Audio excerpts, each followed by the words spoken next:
नमस्कार, F&O junction में बहुत बहुत स्वागत है आप सभी का। मैं हूं प्रियंका उपल और अपना बाजार में इस वक्त आप देखें तो क्योंकि रिलायंस बड़ा सपोर्ट दे रहा है, आज आपको इंडेक्स हैवीवेट से बड़ा एक सपोर्ट मिल रहा है, जिसके चलते आप देख रहे हैं कि निफ्टी 460 के पास बना हुआ है, यानी 400 के आसपास, जहां कल थोड़ा स्ट्रगल कर रहा था निफ्टी इंडेक्स, आज आपको clearly with the Reliance help आप ऊपर की तरफ लेवल्स देख रहे हैं। 450 के ऊपर निफ्टी है। और ऐसे ही बैंक निफ्टी की अगर चाल देखें तो वहाँ किस तरह की मूव है, बैंक निफ्टी के भी चार्ट को लेकर आते हैं।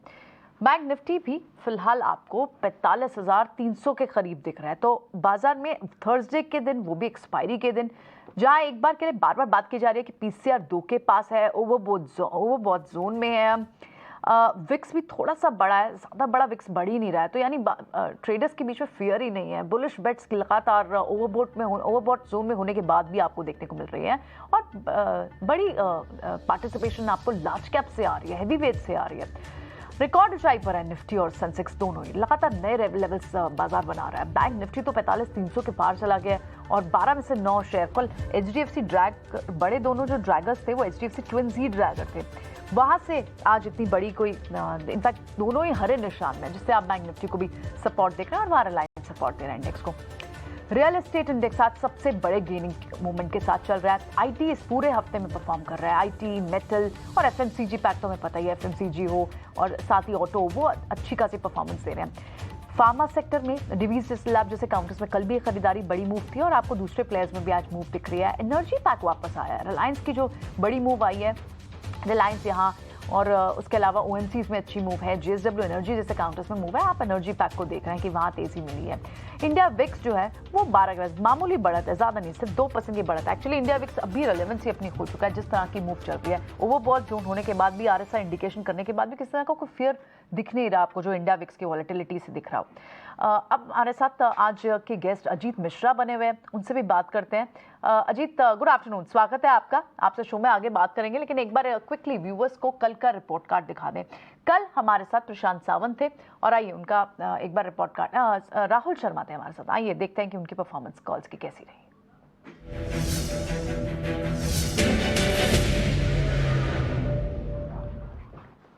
ऑलराइट, तो कल का रिपोर्ट कार्ड बीएचईएल, ये तो टॉप काउंटर था और आज भी परफॉर्म कर रहा है। यहाँ पर उनको 4% का रिटर्न मिला, जिसने उनके कहने पर एडवाइस पे यहाँ बाइंग की होगी। पिरामिड एंटरप्राइज और साथ ही एलआईसी हाउसिंग फाइनेंस, यहाँ पर भी आपको strong move mid cap space में देखने को मिली है। सो ये तो रिपोर्ट कार्ड रहा जहाँ अच्छे डिसेंट रिटर्न रहे। लेकिन आज अजीत मिश्रा के साथ आज की परफॉर्मेंस देखते हैं कैसी होगी। अजीत, पहले तो इंडेक्स पे एक व्यू दें। थर्सडे के दिन वॉलेटाइल ट्रेड रह सकता, लग रहा था कि शायद थोड़ा सा बाजार साइडवेज हो सकता है, लेकिन ये तो अब फिर से ऊपर के लेवल पे आ गया। दिन के हाईएस्ट लेवल पर इस वक्त दोनों ही ट्रेड कर रहे हैं। क्या ये सस्टेन करेगा मोमेंटम? किस तरह की पोजीशनिंग दिख रही है, क्योंकि आज वीकली एक्सपायरी भी है? अगर आप प्रियंका देखिए, अगर आप देखेंगे तो मूव ऑलमोस्ट वर्टिकल रहा है। 18,600 से 18,400, 19,400 आने में हमने करीब 6-7 सेशन लगाए और लास्ट 2 सेशन में एक पॉज जरूर था, बट इन दोनों सेशन में आपने एक चीज नोटिस किया होगा कि प्राइस वाइज कुछ खास डैमेज हुआ नहीं था इंडेक्स में, क्योंकि रोटेशनल बाइंग आप देख रहे हैं अक्रॉस सेक्टर्स चल रही है। जैसे कि कल के दिन पे एफएमसीजी और उससे पहले आपने आईटी मेजर्स को भी कंट्रीब्यूट करते हुए नजर आया। तो ये जब तक चलता रहेगा सिनेरियो, तब तक इतनी जल्दी फेड आउट होने वाला नहीं है मोमेंटम। बट यस, क्योंकि बीच में पॉजेस जरूर आते रहेंगे, कंसिडरिंग कि अब थोड़ा बहुत मिक्स ट्रेंड हम देख रहे हैं। थोड़ा बहुत कह लीजिए कि आप बैंकिंग में थोड़ा सा एक कॉशन, मैं कहूंगा कि एचडीएफसी की वजह से जिस तरीके से डिक्लाइन आया 2 दिनों में, वो थोड़ा सा कहीं ना कहीं टोल दे रहा है। बट ओवरऑल टोन पॉजिटिव है, ट्रेंड पॉजिटिव है, इसमें कोई दो राय नहीं है। और अभी भी मेरे हिसाब से आपको बाय ऑन डिप्स को ही मेंटेन करके रखना है, जब तक कि आप 19,250 के लेवल को होल्ड कर रहे हैं। ऊपर पे यस, 550 से लेकर 600 का जोन, ये थोड़ा बहुत रेजिस्टेंस एरिया की तरह एक्ट कर सकता है। बट वही है, क्योंकि आपको बाय ऑन डिप रखना है तो आपको स्टॉप लॉसेस छोटे रखने हैं अपने, क्योंकि आपका अपसाइड भी थोड़ा सा कैप ही है अभी। ओके, अपसाइड कैप है, लेकिन रिलायंस का 2% की मजबूती इस वक्त इंडेक्स को मिल रही है। ठीक है, अजीत से चर्चा आगे जारी रखते हैं, उनकी अपनी स्पेसिफिक रिकमेंडेशन भी समझेंगे, लेकिन एक बार ये समझ लेते हैं कि जहां तेजी का ट्रेड बना हुआ है, मोमेंटम ऑलरेडी है, लॉन्ग बिल्टअप जहां बने हुए हैं, क्या वहां फर्दर ट्रेड्स, फ्रेश एंट्रीज ढूंढनी चाहिए? आइए एक बार लॉन्ग बिल्टअप की तरफ चलते हैं।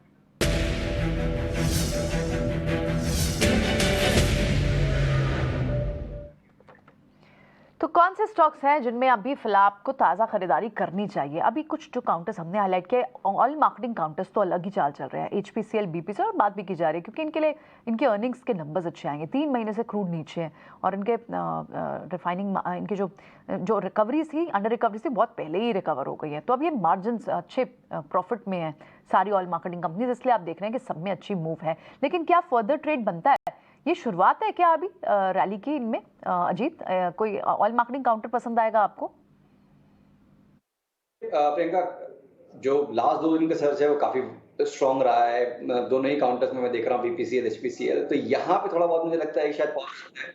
अगर इन 3 काउंटर्स में से आईओसी, बीपीसीएल, एचपीसीएल, तो मेरी प्रेफरेंस आईओसी पे रहेगी, कंसिडरिंग कि इसमें कंसोलिडेशन था बेसिकली काफी लंबे टाइम, जिसमें स्टॉक ने 65 से लेकर 90 तक की रेंज में कंसोलिडेट किया था। उसमें अभी ब्रेकआउट आया है, तो यहाँ पे आपको तब भी कंफर्ट है कि 95 के एक स्टॉक के साथ आप 104, 105 तक के लेवल्स के लिए देख सकते हैं। बट इसका मतलब ये नहीं है कि दूसरे 2 काउंटर्स में मोमेंटम नहीं रहेगा, बट यहाँ पे रिस्क रिवॉर्ड कह लीजिए या फिर एक फ्रेश एंट्री के लिए जो आपको एक पिवट चाहिए वो नहीं है। तो यहाँ पे केवल आईओसी मेरे हिसाब से प्रेफर करना चाहिए अगर आपको एमसी बास्केट में देखना है तो। की टॉप बेट रहेगी इसमें 105 के टारगेट के लिए आप इसमें कैश में खरीदारी कर सकते हैं।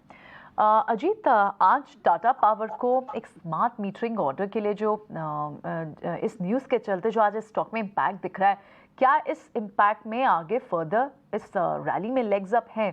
क्या आप इसे फर्दर इस पॉइंट पर या फिर होल्ड करने की सलाह देंगे, क्योंकि फ्रिजल आउट हो जाती है मूव इन स्टॉक्स में?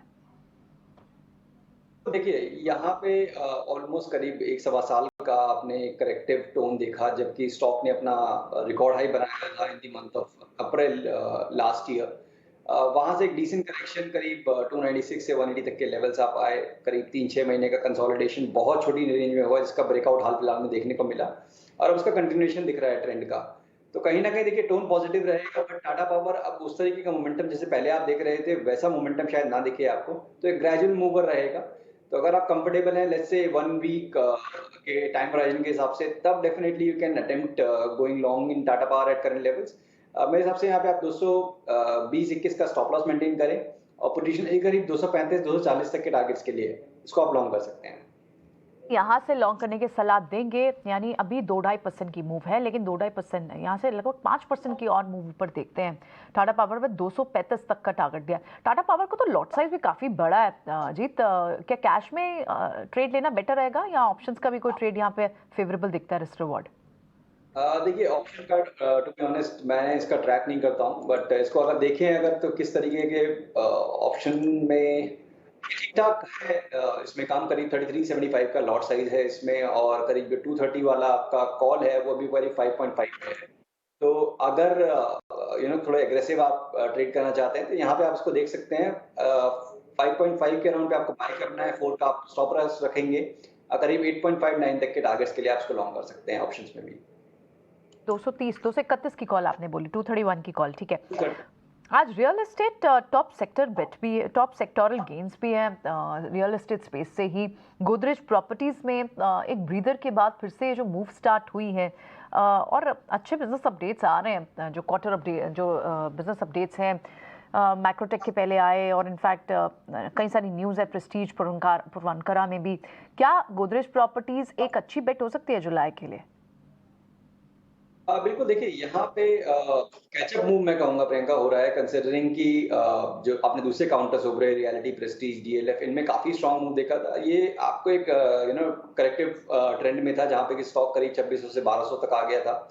तो ये अभी हाफ वे भी नहीं हुआ है इस लाइन। मेरे हिसाब से यस, यहाँ पे आपको रूम है अपसाइड का, और अब 1500 के राउंड पे इसने काफी स्ट्रांग बेस फॉर्म कर दिया है। तो मुझे लगता है कि यहाँ पे आपको करीब, अगर बिल्कुल शॉर्ट टर्म की बात करें तो 1570 का स्टॉप लॉस भी रख सकते हैं अगर एग्रेसिव आप ट्रेडर हैं तो, और करीब करीब 1720, 1730 ये आपके टारगेट्स होंगे अगर बिल्कुल शॉर्ट टर्म का है। बट पोजिशनली अगर रखते हैं तो आप 1900 तक प्लस के लेवल के लिए भी उसको होल्ड कर सकते हैं।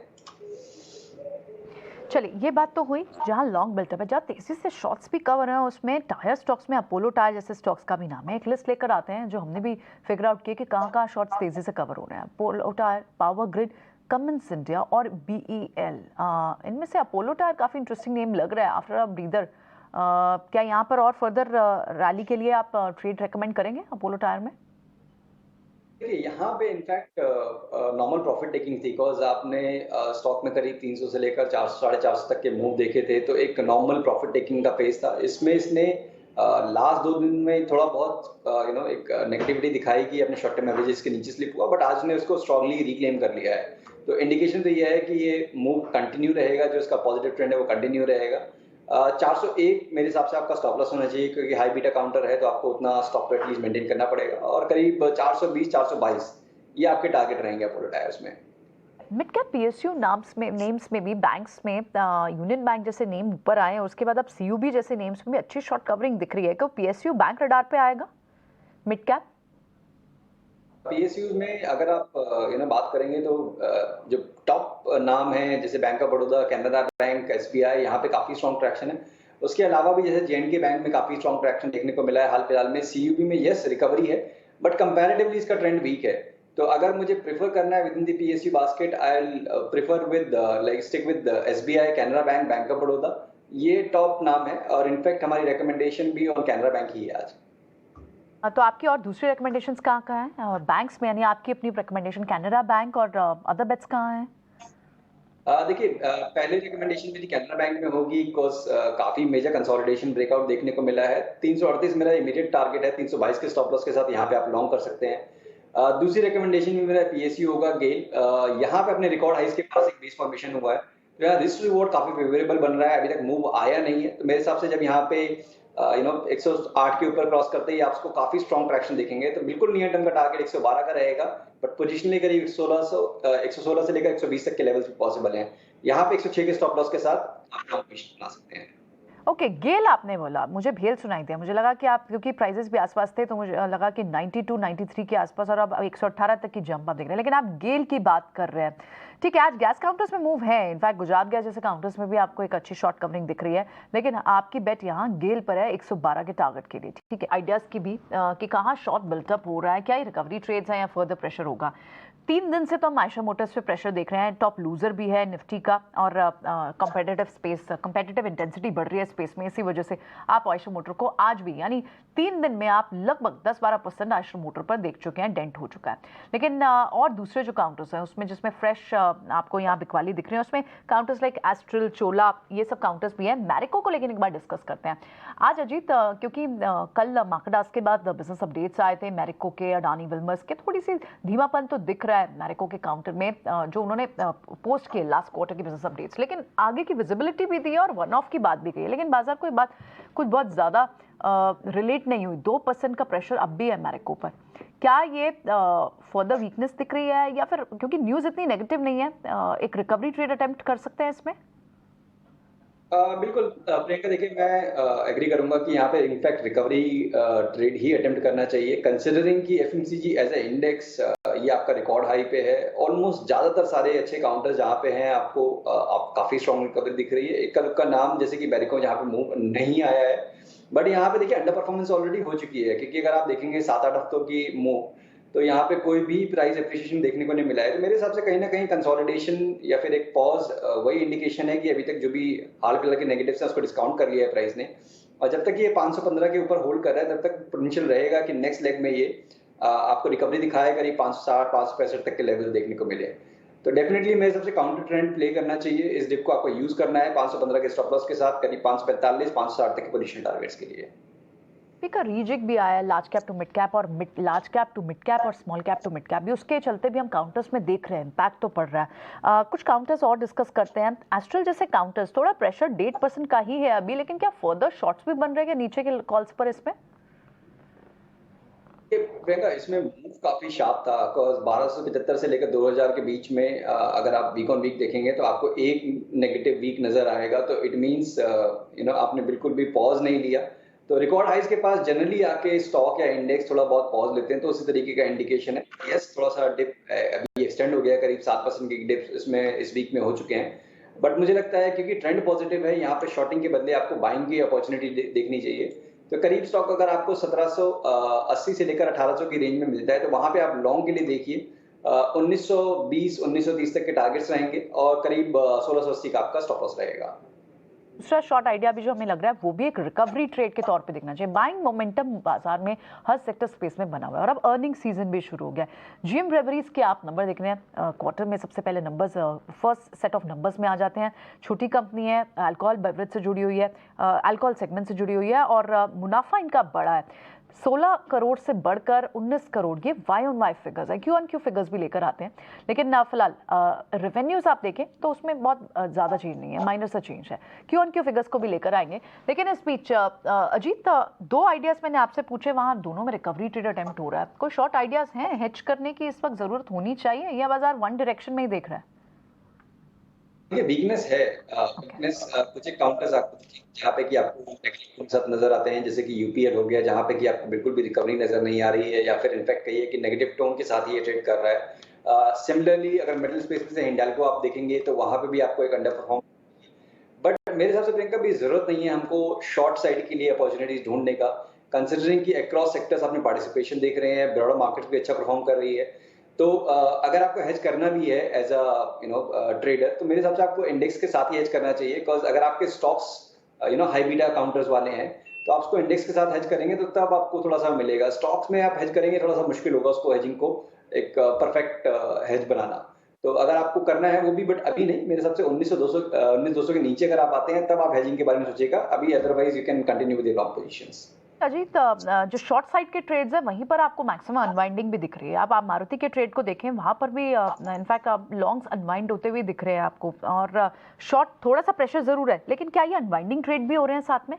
क्या ये भी रिकवरी ट्रेड अटेम्प्ट कर सकता है? बिल्कुल, देखिए मारुति, क्योंकि देखिए 10,000 का आंकड़ा कल के सेशन में हमने देखा था मारुति में बनते हुए, और मुझे लगता है कि जस्ट थोड़ा बहुत पॉज जरूर हो सकता है, क्योंकि ये भी अपने काफी लंबे टाइम बाद अपने रिकॉर्ड हाई जोन के पास है। करीब 2017 में आपने ये 9700 तक के लेवल देखे थे, जो कि अब यहाँ पे ये ट्रेड कर रहा है।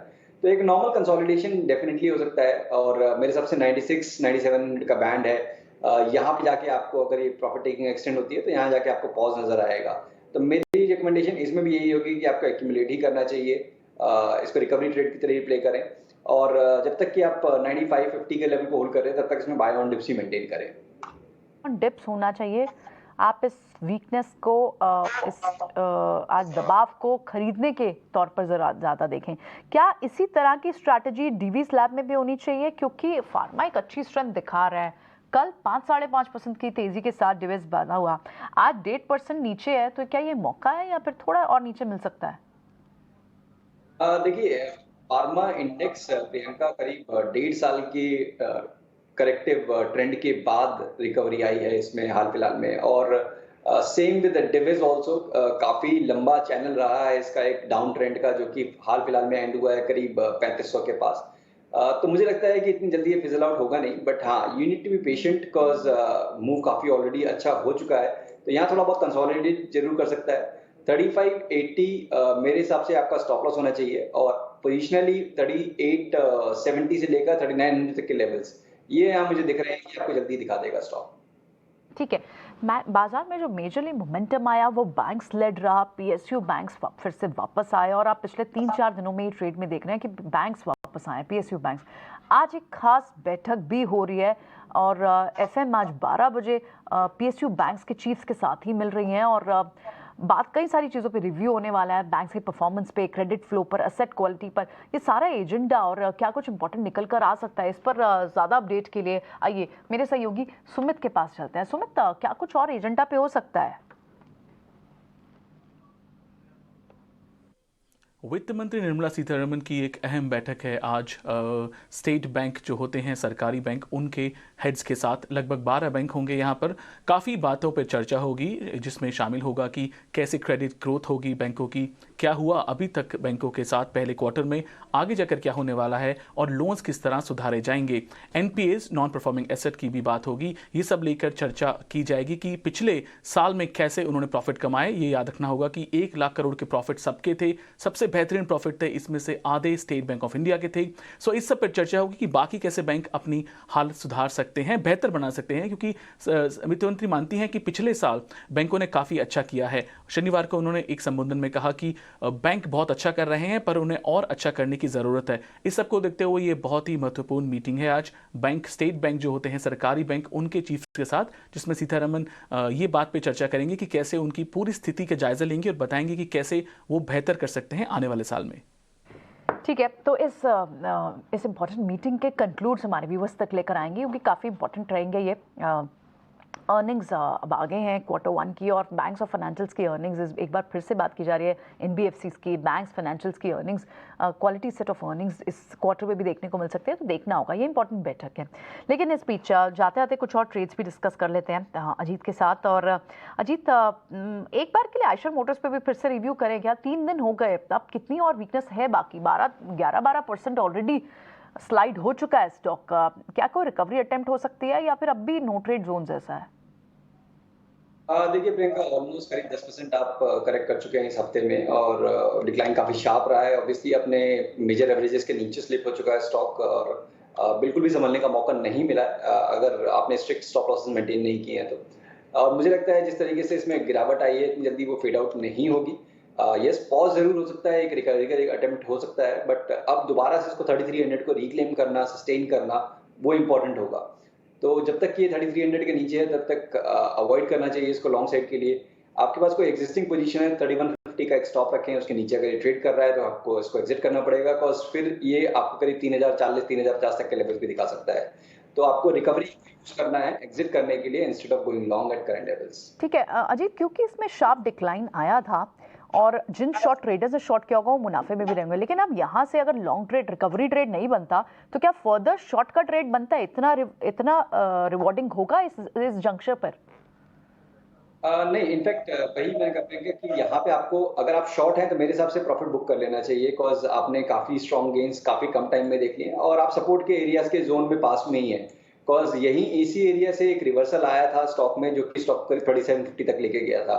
तो मेरे हिसाब से बायर्स यहाँ पे थोड़ा बहुत एक्टिव जरूर हो जाएंगे 32 से लेकर 3150 के जोन में। तो एक बार को अगर आप शॉर्ट हैं तो definitely you should book profit. Utilize करिए, कोई रिबाउंड आएगा 3350 3400 के बीच में जोन में, तब आप शॉर्टिंग के लिए देखिएगा, उससे पहले नहीं। ऑलराइट, ठीक है अजीत, बहुत बहुत शुक्रिया आज समय देने के लिए। ये सारी स्ट्रैटेजी आपने हमसे डिस्कस की। Thanks so much for being on this show with us. चलिए, शो को फिलहाल यहीं वाइंड अप करते हैं। एफएनओ जंक्शन में बाजार एट डेज हाई और बैंक्स हो या फिर निफ्टी हो, हैवी वेट्स को पूरा सपोर्ट मिल रहा है। बड़ी कंट्रीब्यूशन आपको सभी स्पेसेस से मिल रही है। निफ्टी को तो एटलीस्ट रिलायंस से आज मिल ही रही है। मुझे दीजिए इजाजत, लेकिन लगातार मार्केट्स पर नजर बनी हुई है। नमस्कार।